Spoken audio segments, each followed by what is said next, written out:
NYPD.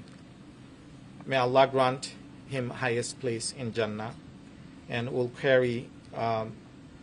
all carry forward his legacy, his honor, and with unity and with love. Thank you very much.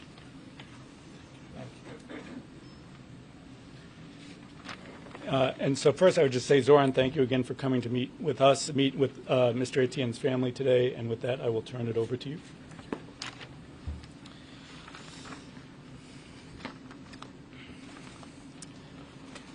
I want to thank Manny and 32BJ for having us here today and for allowing me the opportunity to convey my heartfelt condolences to Alan's family, who we heard from just earlier. I want to thank retired Lieutenant Shamsul Haq, who co-founded the Bangladeshi American Police Association, of which Officer Islam was a member. I landed back in New York City this morning and went directly to the home of Officer Islam, where I met with members of his family, young and old, who are heartbroken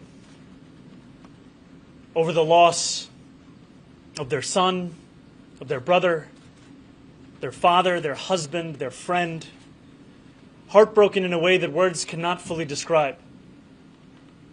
And as we spent close to an hour together, there were moments that stayed with me. Moments like when Officer Islam's sisters asked me, who will we call Bhaiya now?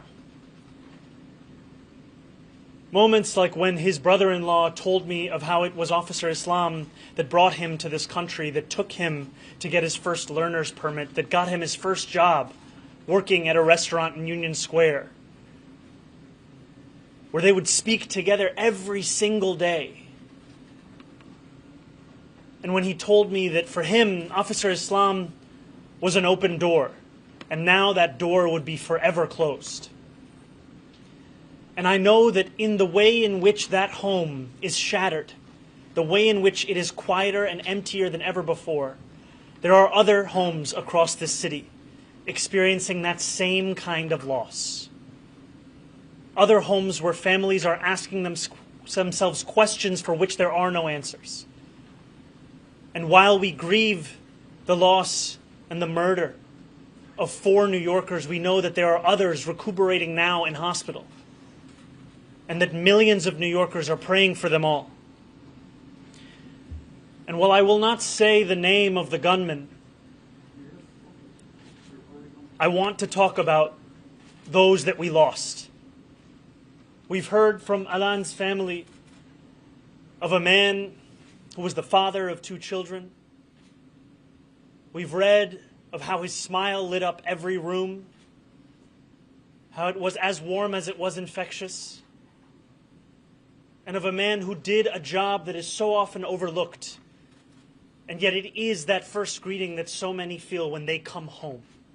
And so it was him that was also in that first line of fire just a few days ago.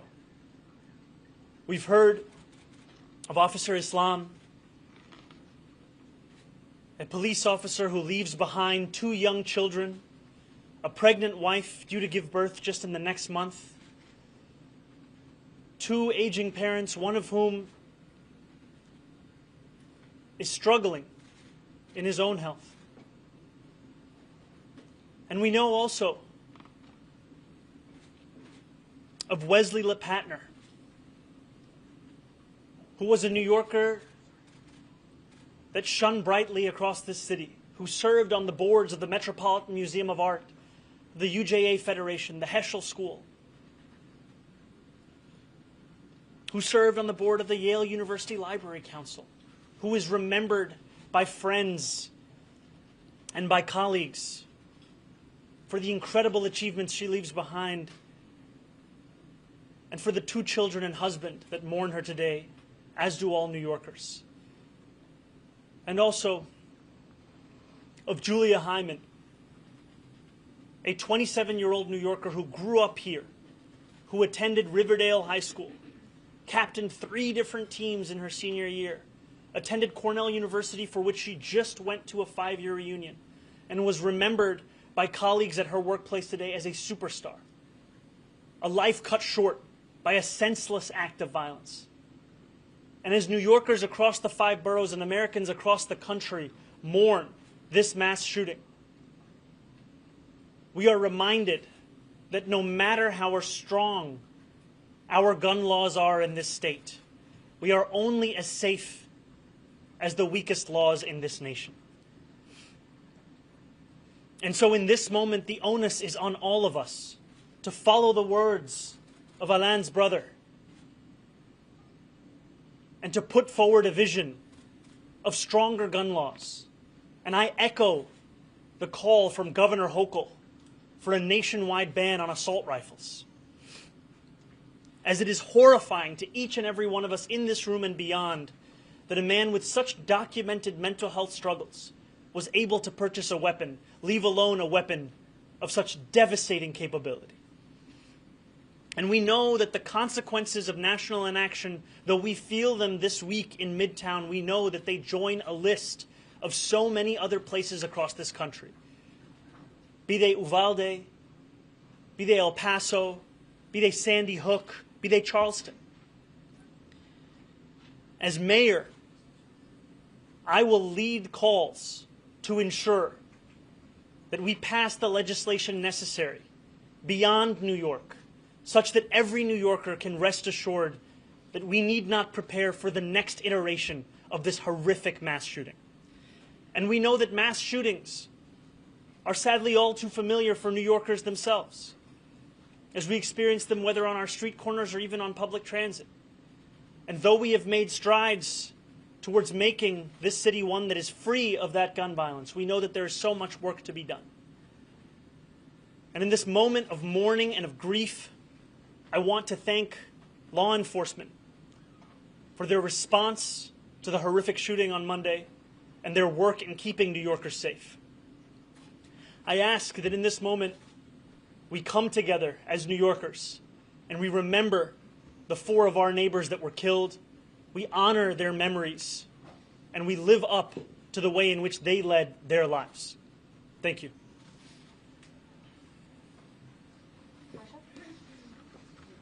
Hi, Marsha. Thank you.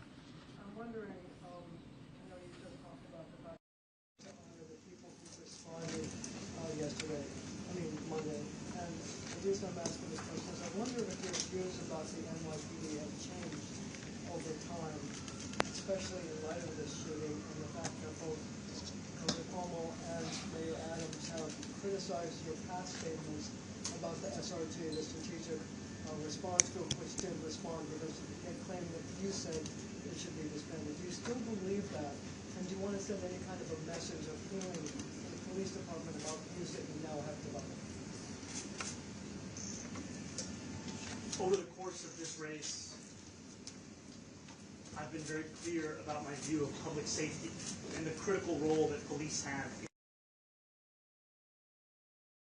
Officers are tasked with delivering while we ask them to respond to nearly every failure of the social safety net.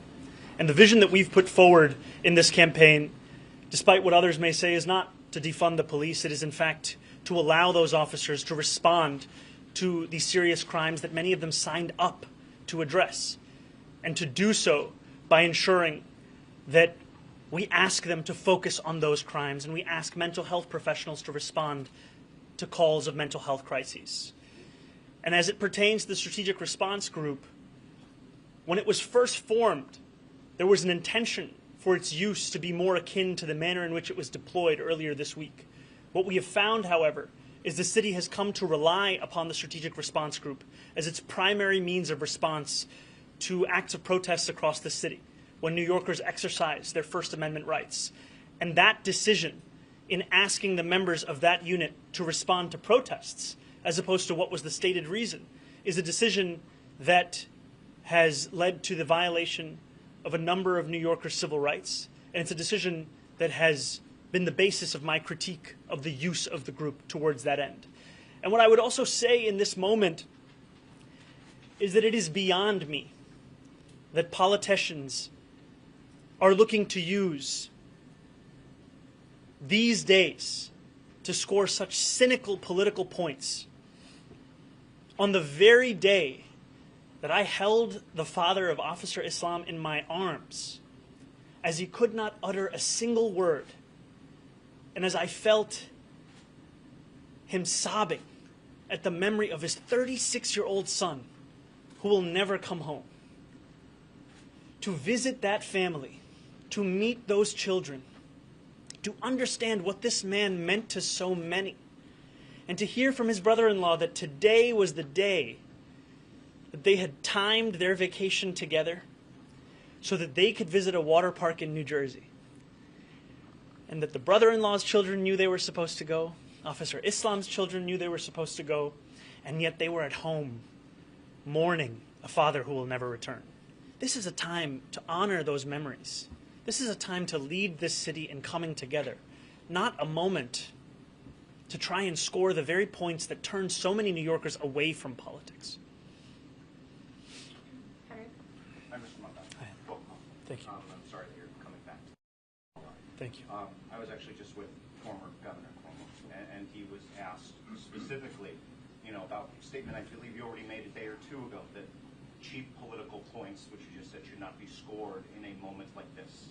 And he said effectively, if he doesn't like it, perhaps he should retract some of the words he has said previously, talking about police being racist or anti-LGBTQ, or that they should be defunded or dismantled.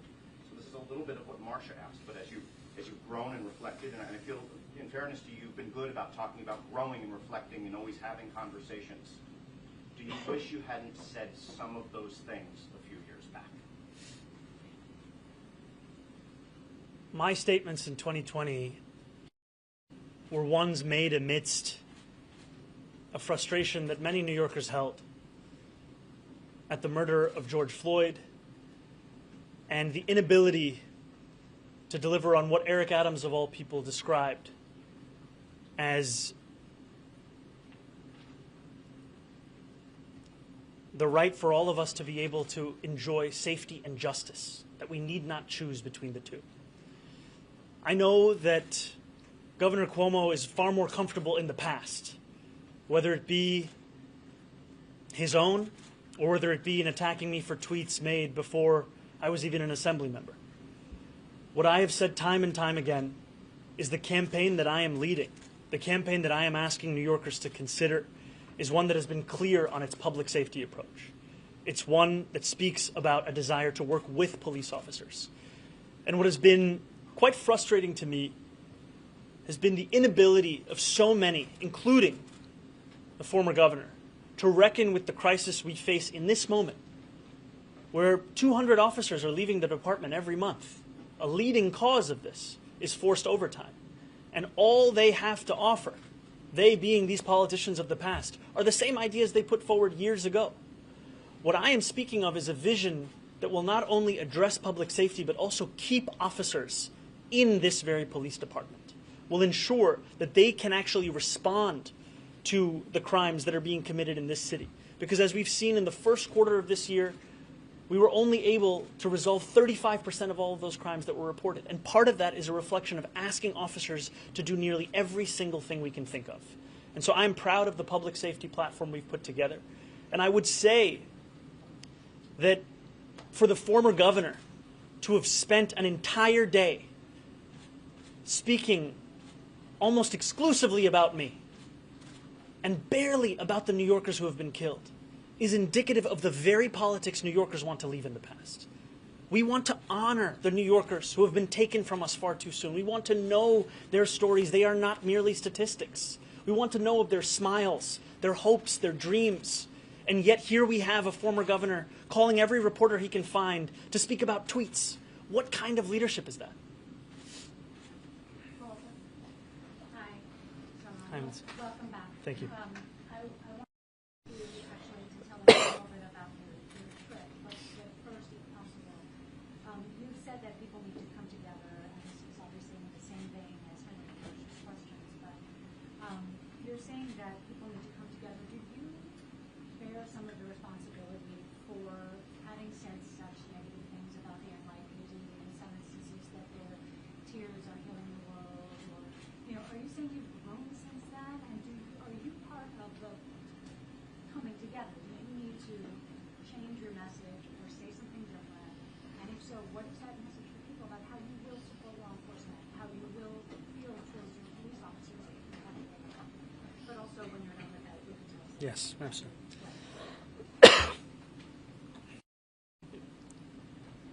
To be the mayor of this city is to work closely with law enforcement to deliver that public safety. And the experience that I've had in running for mayor has been a privilege in getting to know more and more rank and file members of the department, in understanding just how difficult we have made their job. And as I visited Officer Islam's home this morning and met with another officer who told me of how she has sadly had to console other families of police officers in the past, it is clear to me, as it is clear to so many New Yorkers, of the immense risk that so many take upon when they do this work. And what I will be as the mayor is someone who recognizes the work that these officers do, who looks to ensure that they can actually deliver on that same work that brought them to this department, and who is focused on the outcome of public safety. Because what has happened far too often is a distilling of that which either provides or denies New Yorkers safety into a political discourse, where we spend far more of our time trying to score these kinds of points than in asking ourselves, how can we ensure that New Yorkers are safe? And while we have made strides in that safety, clearly we are still home to a site of a senseless mass shooting. And so there is much work for us to do here in New York City, but there's also so much work to be done at a national level. And that is why, again, I appreciate Governor Hochul taking this moment to point not only New Yorkers but Americans towards a way in which we can ensure that history does not repeat itself. Can I follow up Please. briefly? Since I don't hear you saying, you're not retracting what you've said in the past, you're not saying I no longer feel that this is questioning your image. These tweets are going to keep resurfacing by your rivals. How will you avoid, as a candidate, this subject coming up again and again if you're not sort of addressing those words and kind of putting them into a more current context? Andrew wishes he was running against me in the past. He wishes that he was still living in the past, where he was the governor of this state. The sad reality for him is that he is running against me now in 2025. And despite his attempt at running an entire primary campaign based upon finding every tweet that he can that is in direct contradiction to the policies and the politics that I am running on, New Yorkers were able to see through that and elect me as the Democratic nominee with the most votes in the history of New York City mayoral primaries.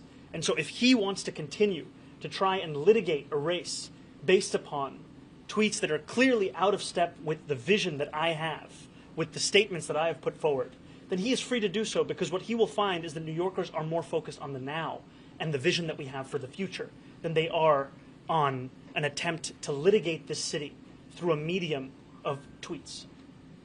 Did you want to say anything about your wedding celebration? How you spent the last couple of weeks away? It was a pleasure and a privilege to celebrate my wife Rama and my marriage in the city that I was born, Kampala, Uganda, with family and friends that have raised me, to reunite even with the doctor who delivered me 33 years ago in Nsambia Hospital, and to take a moment to appreciate all those around us who make us who we are, and to know that there may not be those same moments in the future. And this is one precious time that we had. And it was a pleasure to be there, and it is a pleasure to be home in New York City. Hey. What the former governor brought up as well yesterday with many comments was that comments like the ones you've made are part of the reason why the NYPD and many other police departments across the country are having a hard time recruiting officers, retaining officers, and that he believes it's language like that that has really affected the morale of departments across the nation. I guess I wonder if you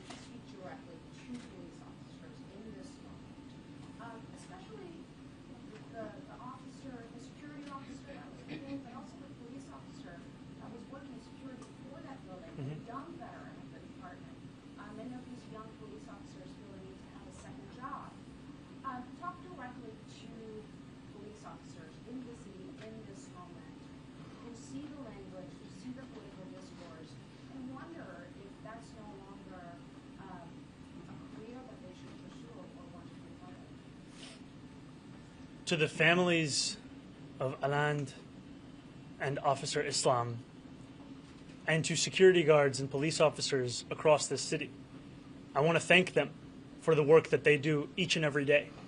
And as we heard earlier, it is oftentimes work that is overlooked.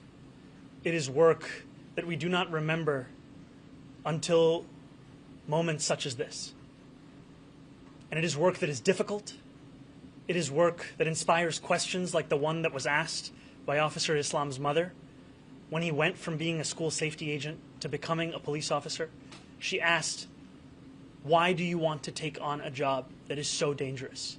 And he said, to leave a legacy behind that his family would be proud of.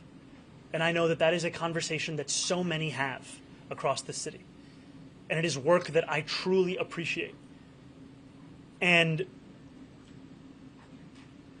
looking at the crisis of retention that we have in this city today, to try and pin it upon tweets from 5 years ago, as opposed to the conditions of this moment, is to ignore what officers themselves are saying. When you ask officers why they leave, one of the leading causes they cite is forced overtime, an inability to have a quality of life when they know they are actually going to come home.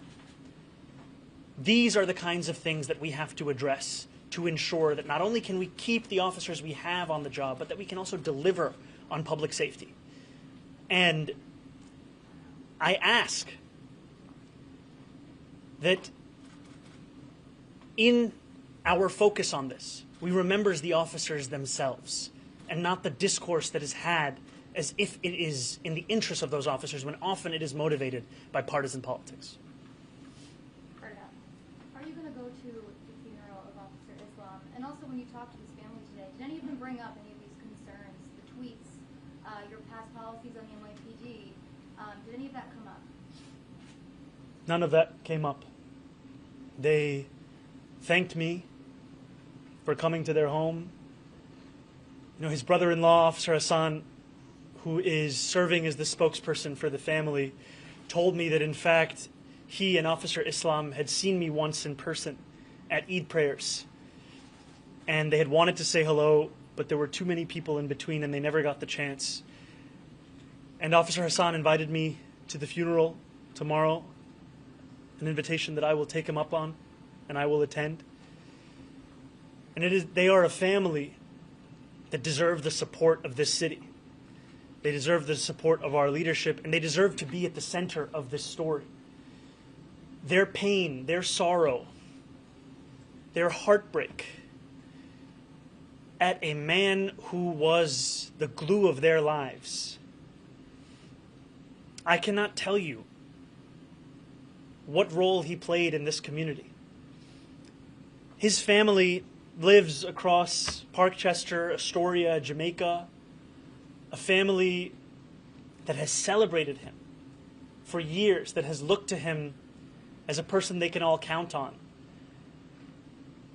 He had been asked by a family friend if he could help them simply attend a viewing of a home, the potential that this person could purchase their first home. And he said yes, in spite of the fact that he's working 2 jobs, in spite of the fact that he's a father of 2, soon to be one of 3, in spite of the fact of all the responsibilities he had. And that same friend called today in tears to the family. That not only had he lost a friend, that he had lost a guide, a brother, a bhaiya. And it is a sorrow that none of us can ever truly know, but it is one that we must, at the very least, attempt to understand. And that was your first stop after coming back from Uganda. Talk to me about that. You've had security concerns. Did you fly commercial? Did you fly private? I know the Post reported on extra security at your wedding celebration. Was that a heightened sense of security, and did you have any issues with customs? My life is sadly not the one that it was. There are far more threats, and with that comes precautions that I wish I didn't have to take, though they are also precautions that I am immensely grateful for, especially in the example of the NYPD detail that I have here in New York City. And yes, I flew commercial, economy, both ways, and I did not have issues getting through customs, though I was prepared for the potential of those issues. And that is a sad reality of living in our president's United States. And as you said, I traveled directly to visit the family. I had called them in advance to ask if that was something that I could do. They had welcomed me into their home. They refused to let me leave until I had breakfast with them. They are an embodiment of so much of what makes this city the one that we love. And it is not lost upon me that both Officer Islam and Alain Etienne were immigrants who came to this city in the hopes of a better life. Immigrants whose own sacrifices made it possible for their own family members to have better lives. You heard from Alain's brother speaking of how he was able to become such a prolific filmmaker because of his brother's work as a security guard. I heard from members of Officer Islam's family of how a man with already so many responsibilities was still eager to help those who were in need. And as I've made calls to either the family or colleagues of all of the victims, I have heard time and time again of a sorrow and a heartbreak of lives that were cut so short. No matter if they were 27, if they were 36, or if they were in their 50s, we are speaking of New Yorkers who had so much left to offer the world and who leave behind families that cannot fully comprehend what it means to live in this world without them. Yeah, Liv. You talked about the SRG as originally created for, I guess, emergency responses as opposed to dealing with protests and civil unrest. I'm curious if you thought about, if you were to be mayor, how would you re-envision how the NYPD, like what kind of officers they deploy both to emergency response and also protests? It sounds like you want to disentangle. I think what we saw on Monday was an example of how we would want a response to look like to an emergency. What we also see, however, in this city is the treatment of protest as if it requires the same. And New York City is a city that is proud of its history with protests and its exercise of the First Amendment. And what we have seen, however, is an inability to follow the rules and regulations that protects the rights of all those New Yorkers who exercise them. And what I am interested in as an outcome is how to live up to that city where New Yorkers need not choose between safety and justice, where both are delivered. And that means abiding by the rules that we've seen on kettling. That also means ensuring that we do not settle for misconduct lawsuit after misconduct lawsuit as it pertains to protests and the policing of those protests, but instead we change the manner in which we respond to those protests in the first place. You would disband the SRG, but you've come up with another emergency response team. There is a need to ensure that every act we take is one that is actually delivering public safety. And what we see right now, especially with regards to how we respond to protests, is not in line with that. Yeah, Chris. Thank you. Did Officer Islam's family say anything about whether they're inviting Andrew Cuomo to the funeral tomorrow? Then I also wanted to ask about your trip. While you were away, some of your critics found it offensive that you didn't try to return to New York City earlier after what happened Monday. Did you try to return earlier? Officer Islam's family did not bring up the former governor in the time that I spent with them. I was originally scheduled to return this morning to depart Uganda on the 29th of July. As the news of the shooting broke, my team and I looked into earlier possible travel back to New York City and found, in fact, that our originally scheduled trip was still the earliest possible time that I could return to New York City. Yeah. Just curious, the phrase defund the police has essentially become relatively toxic in the past few years, given that it's a political loser now. But you have said that you do want to reduce the budget for overtime over at the NYPD instead. What exactly is the difference between defunding the police and that? And how would that have potentially prevented what happened yesterday?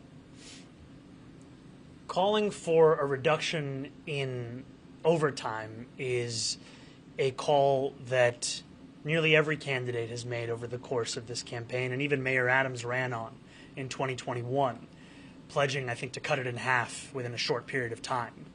And what it speaks to is not just the way in which that we have seen that number rise year after year without any attempt at answering the cause of it, but also to what I was saying earlier, which is that many officers who are leaving the department, of which we see 200 every single month, cite forced overtime as a reason that they depart, because they do not know when their shift will end. They are working doubles, they are working triples, and we are asking these officers to do far more than any one person should be doing.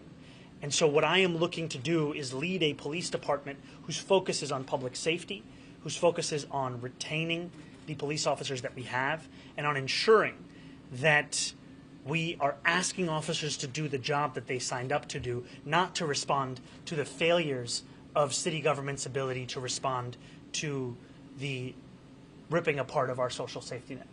How would the Department of Community Safety be any better in terms of replacing what you're calling for to go away?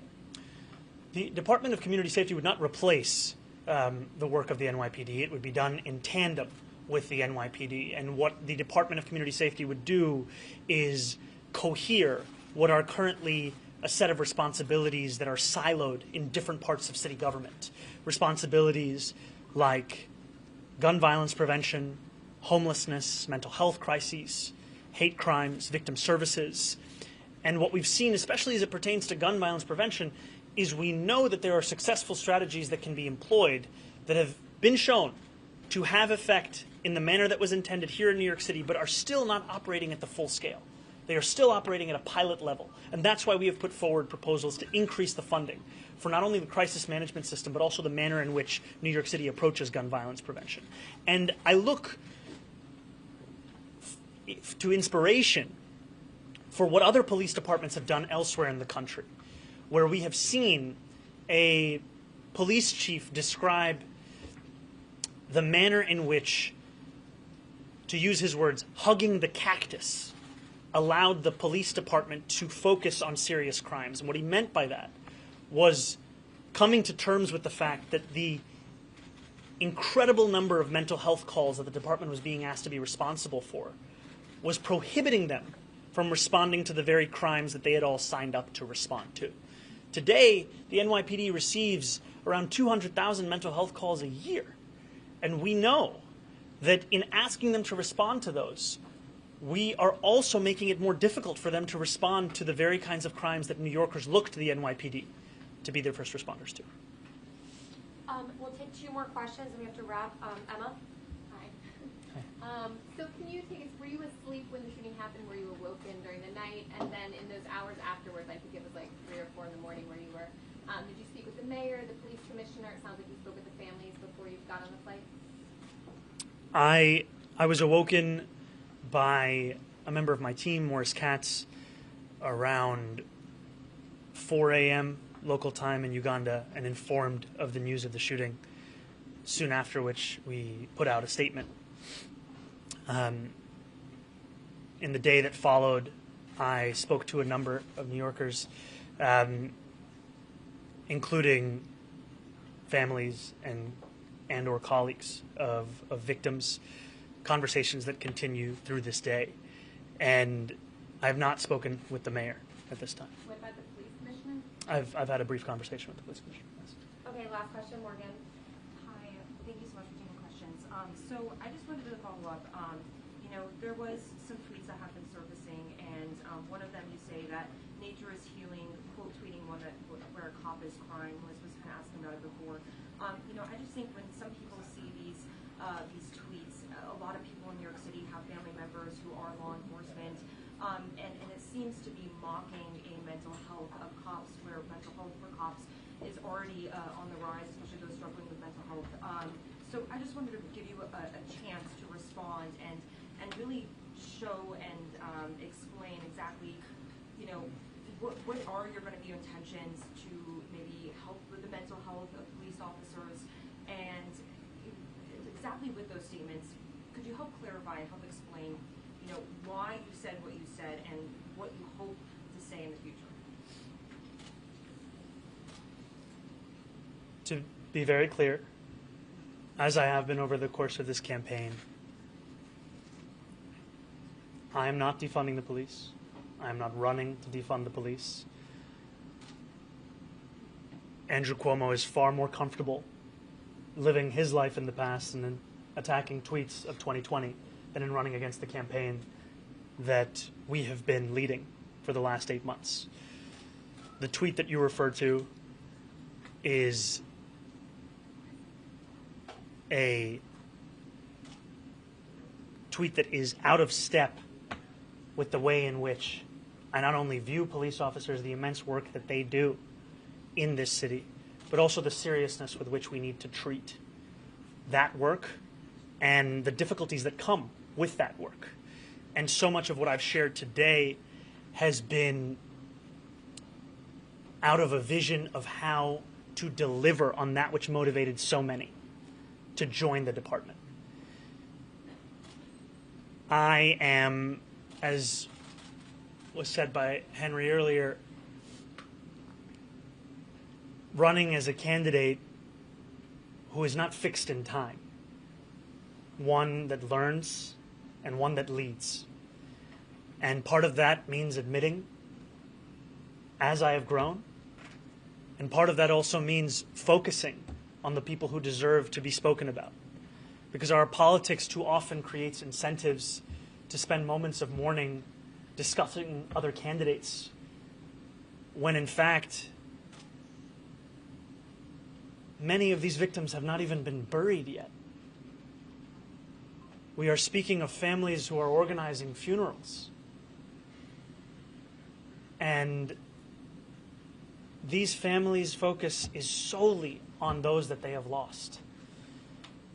And we have seen that what they deserve is a moment of empathy, of support, of honor. And what they deserve in the future is one of leadership that seeks to embody those things while ensuring that our focus is on delivering that public safety. And that is who I will be as the next mayor. Thank you, everybody. Thank you. Thank you.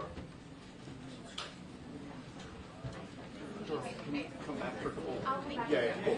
Thank you.